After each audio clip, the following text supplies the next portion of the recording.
Welcome to worship, Trinity. It is our second week that we are worshiping separately yet together. We are worshiping this way because of the coronavirus, and the more I go through this week, the more I realize that spending time with you physically is such a privilege. I've begun to realize and recognize how important it is to pass the peace of Christ together, how important it is to be able to say I love you to each other's face, to be able to laugh at each other's jokes and to cry at each other's prayers. It is a privilege then for us to be physically together, but it is also a privilege for us to be able to be together this way. Even if we are not united in the same precise moment, even if we are not united in the same precise room, we know that God unites us, that the love of God and the Holy Spirit bring us together and to connect us as a community of joy and justice, a community of compassion and care. So, Trinity, it is a joy to be able to worship with you this morning. This morning we are doing a few of our standard Sunday morning rituals, and you'll be able to follow along and see what's going on down in the link below. The link below is a link to a Google document or a PDF that will take you to the worship service that we are doing today. So you will be able to read along with the prayer that I say. You'll be able to get a link to the children's moment. You will be able to have every line of the Lord's Prayer there with you, just in case you happen to forget one. So I highly encourage you to take a moment to print that out so you'll be able to go along with me. One of the traditions of Trinity that I have come to be fully in love with and appreciate is the tradition of the candle. I remember that we went from place to place and house to house during the time that you were leaving the building on 65th Street, and at the landing you would bring the eternal flame home with you. Today we are going to start our worship service by taking a deep breath, to ground ourselves in God's love and to light a candle. I hope that wherever you are worshiping, that you will have an opportunity to light a candle so that you can carry that eternal flame with you in your own home. So let us pray.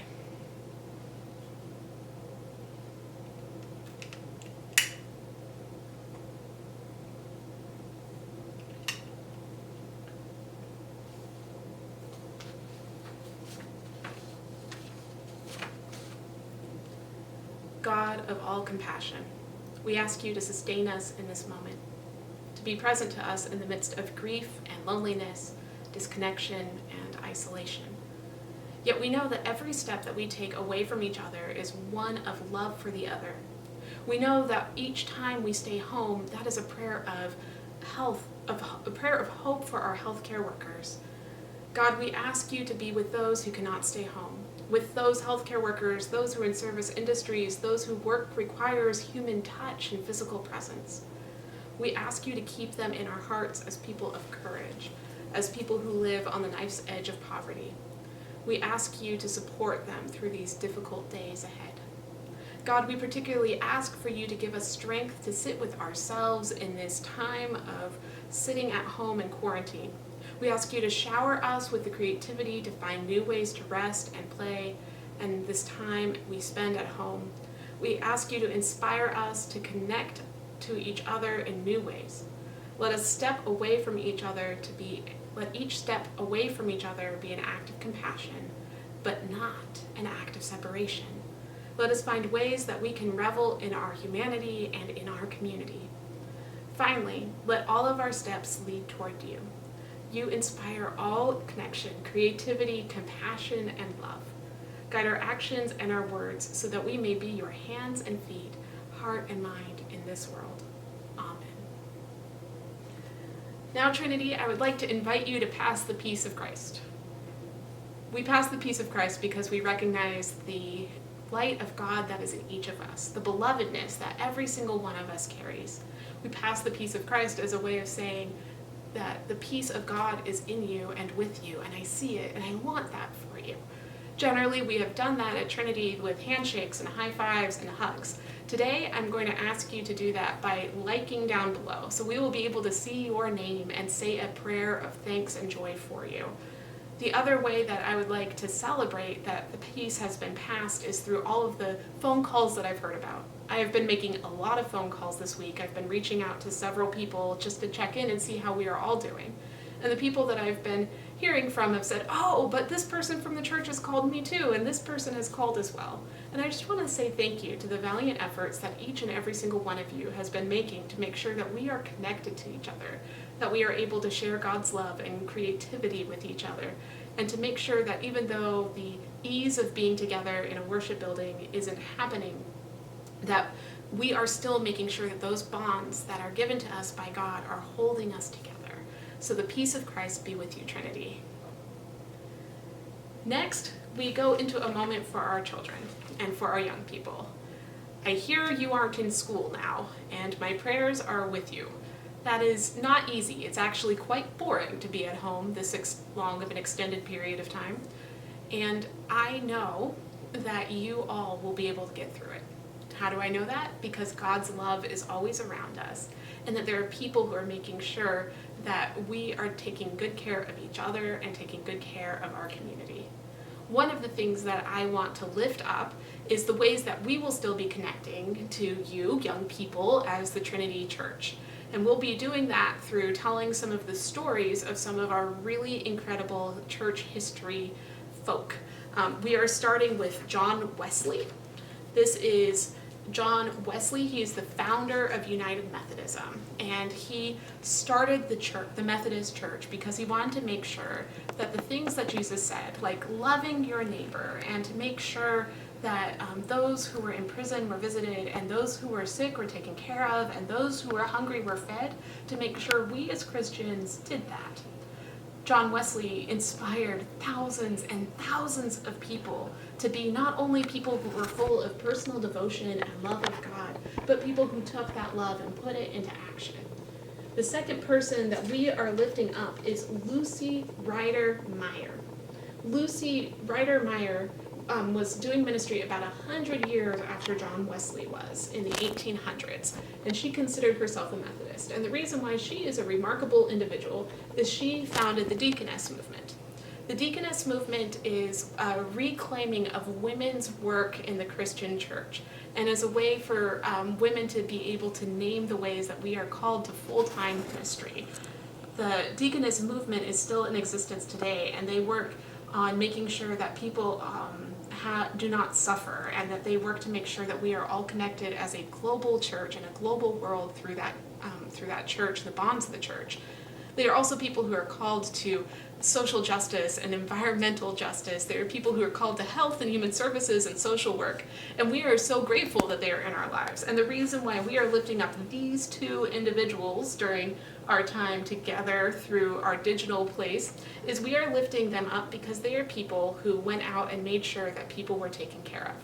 So as we are looking and hearing about all of the news of COVID-19, I want you to know that there are a few very simple things that we can do together to make sure we're doing okay. The first is wash our hands. It seems way too simple for like this big scary thing that all the grown-ups are talking about all the time, that all we need to do is wash our hands.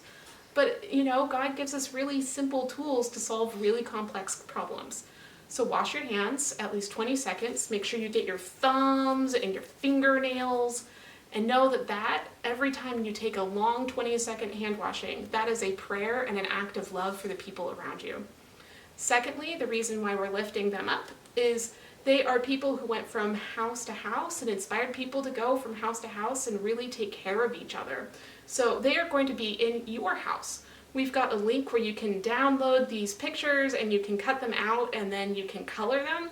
And then the first thing we're going to do with them is we're going to go on a photo scavenger hunt, which is going to be way fun. So there's activities and there are games that you are going to be able to play with them. So find the link in the bulletin or down below in the comment section, print them out and see what photos you're going to take. And we are going to make a big photo collage or a video together of all of the photos that we have done on the scavenger hunt. So here we go. John Wesley and Lucy Ryder Myers. Excited.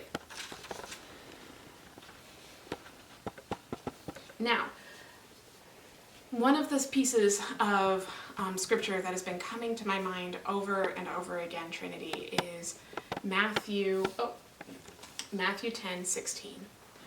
It's a scripture that comes in the midst of this commissioning where Jesus sends out people into the world. Jesus often uses the metaphor of sheep for his people, and in this commission and sending out, he tells them what they are up against. He says, "Behold, I send you out as sheep in the midst of wolves. Therefore, be as wise as snakes and as innocent as doves." I think there are a lot of different feelings and emotions that are going on right now for all of us. And I want to be the first to tell you, or maybe one of many to tell you, that no matter what you're feeling, that's okay. It's okay to be nonchalant, it's okay to be fearful, it's okay to have lots of different thoughts and emotions about what's going on. We are all people who are able to be present to what is happening inside our own hearts and our own minds. COVID-19 feels like wolves. It feels like there are things that are outside of our control that are making this world very scary and very overwhelming. But as children of God, we are sent out into this world, called to do important work, to be in the presence of love and compassion even when things are scary. One of the ways that this is scary for me is it's hard and scary to not have physical church. It's hard to not be immediately present to everything and to have yet another change come down on Trinity's worship schedule. But we are called to be people who also come together to be present in the midst of the scary things and to know that we are not to do any harm.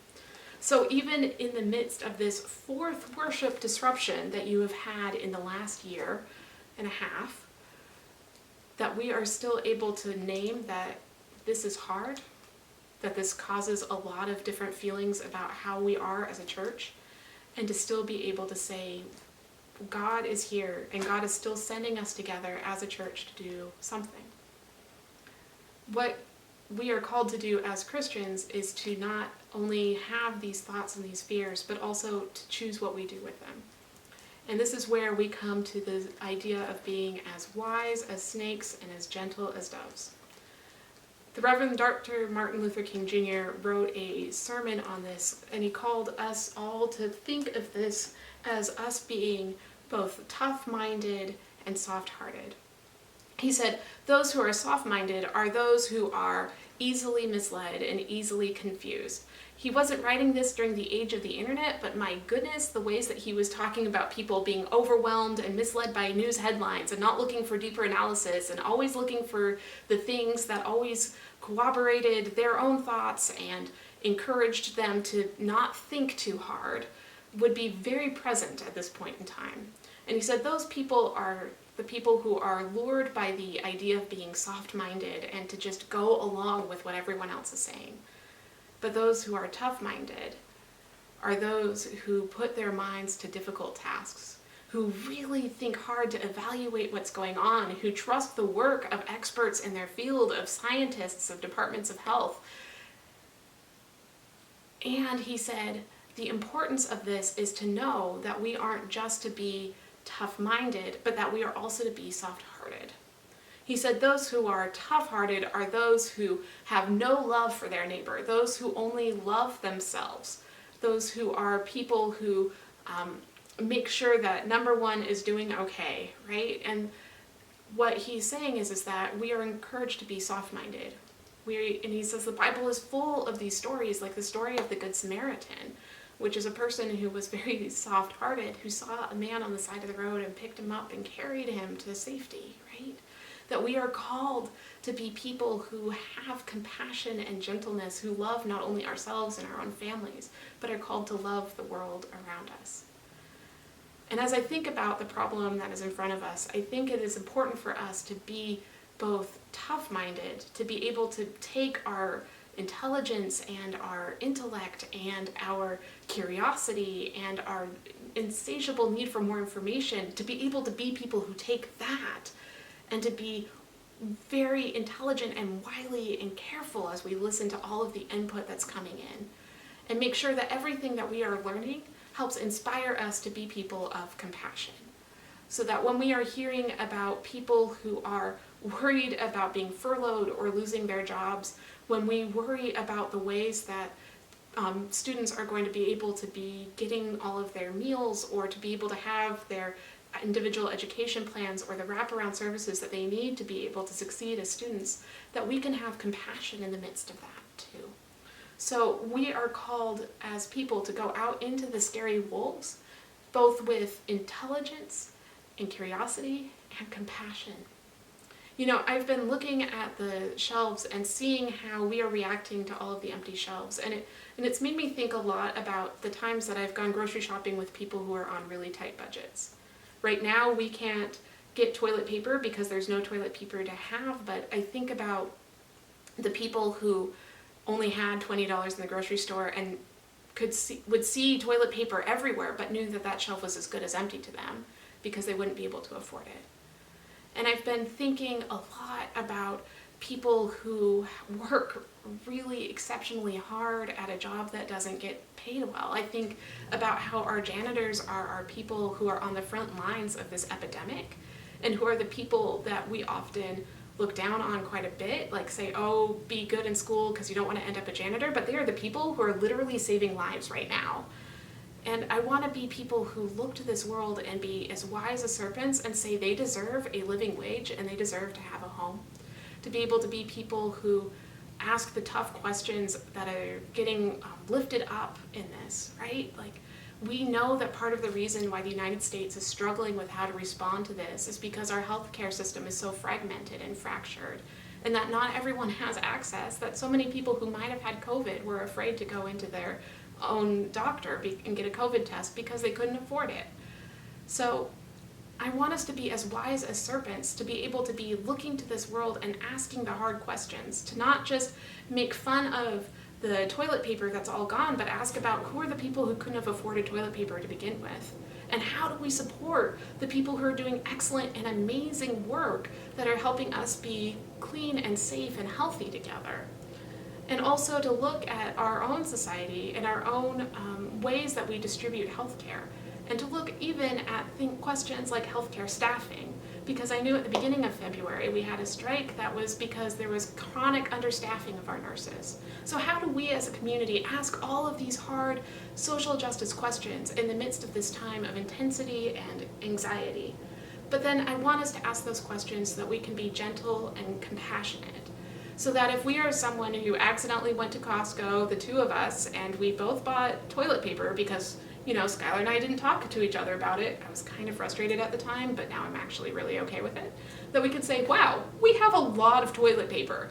And if there is anyone who is watching this video who needs a few extra rolls, we are more than willing to share and be compassionate. That is something we don't want anyone to ever run out of, right? But also to be able to be people who say, how do we make sure that there are people who are able to be home in beds that are safe and secure? How do we make sure that as the weather turns strangely to winter again in the middle of March, that people feel safe and secure enough to be able to go into shelters? How do we make sure that the basic needs of everyone is met because they are human? So as we are looking forward to all of the things that are happening, and as we worry about what is to come, I want to make sure that we do that with a sense of reasonableness that doesn't overwhelm us with fear, but also a sense of being able to ask these difficult and important questions that lead us to taking care of one another. Let us be people who go amongst the wolves to be as wise as serpents and as gentle as doves.